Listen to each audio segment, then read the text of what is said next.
સુરેન્દ્રનગરમાં તંત્રના પાપે એક જ પરિવારના 3 લોકોના જીવ ગયા। ચિત્રોડી ગામ પાસે નદી પર પુલનું કામ ચાલી રહ્યું છે। કોન્ટ્રાક્ટરે કોઈ પણ જાતની તકેદારી ન રાખી અને કોન્ટ્રાક્ટરે કોઈ સાવચેતીના કે ડાયવર્ઝનના બોર્ડ પણ નથી લગાવ્યા, જેના કારણે એક કારને અકસ્માત નડ્યો। કાર પલટી મારી ગઈ। કારમાં સવાર 2 મહિલા અને 1 પુરુષ સહિત 3 લોકો મોતને ભેટ્યા છે। 2 ઇજાગ્રસ્ત લોકોને હોસ્પિટલમાં દાખલ કરવામાં આવ્યા છે। ધ્રાંગધ્રાથી સરાને જોડતા રોડ પર આ અકસ્માતની ઘટના બની છે, તો સ્થાનિકોએ કોન્ટ્રાક્ટર વિરુદ્ધ માનવ વધનો ગુનો દાખલ કરવા માંગ કરી છે।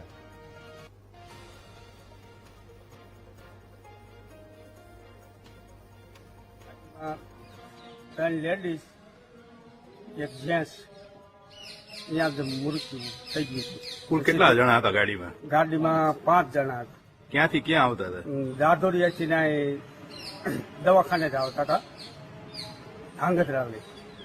ગાડી કઈ ભટકાણી હતી કે ના, ગાડી સીધી જ વહી જઈ અંદર ખાડો હતો, આમ પુલિયું બનતું હતું ને એવું ડાયવર પાછો ખાડામાં વહી ગયો। સરાથી ધાંગધ્રા રોડ કહેવામાં આવે છે, ખારા પાણીની નદી, ત્યાં એક પુલનું કામ ચાલુ છે।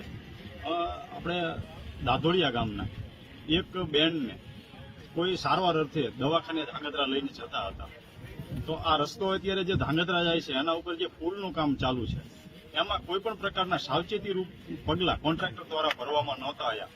એના ભાગરૂપે આ અકસ્માત સર્જાણો છે।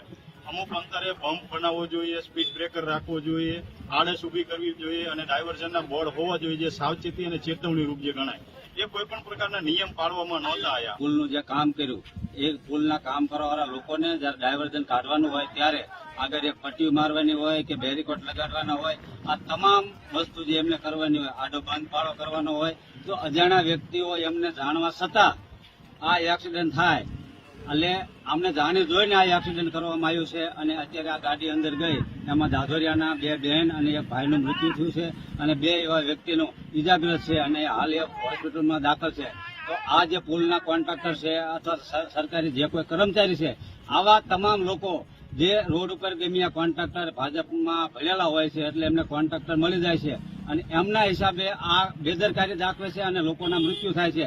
તો અમારી અને જ્યાં લોકો અહીં કને પધાર્યા છે ગામજનો તમામ લોકો, અમારી એવી માંગ છે કે અમને જાણવા છતાં આ બેદરકારી દાખવી છે, તો આમના ઉપર આ કોન્ટ્રાક્ટર ઉપર માનવ વધનો ગુનો દાખલ થવો જોઈએ। ધાંગધ્રાથી સરાને જોડતા રસ્તા પર ચિત્રોડી નજીક છેલ્લા 1 વર્ષથી પુલનું કામ ઉગ્ર ગતિએ ચાલી રહ્યું છે। કોઈ પણ પ્રકારના ડાયવર્ઝન વગર આ પુલનું કામ ચાલી રહ્યું છે, જેને લઈને અહીંયા મોડી રાત્રે અકસ્માત સર્જાયો છે। અકસ્માતમાં 2 મહિલા સહિત કુલ 3 લોકોના મોત થયા છે। કોઈ ઇજાગ્રસ્ત વ્યક્તિને ધાંગધ્રા થઈ જતા હોય તે વેળાએ કોઈ પણ પ્રકારનું ડાયવર્ઝન ન હોય, જેના લઈને મોડી રાત્રે અકસ્માત સર્જાયો છે, જેમાં 3 લોકોના મોત થયા છે, સાથે 2 લોકો ઇજાગ્રસ્ત થયા છે। ગ્રામજનોના એવા પણ આક્ષેપ છે કે વારંવાર રજૂઆત કરવા છતાં પણ અહીંયા કોન્ટ્રાક્ટરની ઘોર બેદરકારી છે, જેને લઈને આ અકસ્માત સર્જાયો છે, એના ઉપર માનવ વધનો ગુનો પણ દાખલ થવો જોઈએ। કોઈ પણ પ્રકારના દિશાસૂચક બોર્ડ કે ડાયવર્ઝન મૂકવામાં આવ્યું નથી, જેના લઈને અકસ્માત સર્જાયો છે। વિશાલ જયસ્વાલ, VTV ન્યૂઝ, ધાંગધ્રા।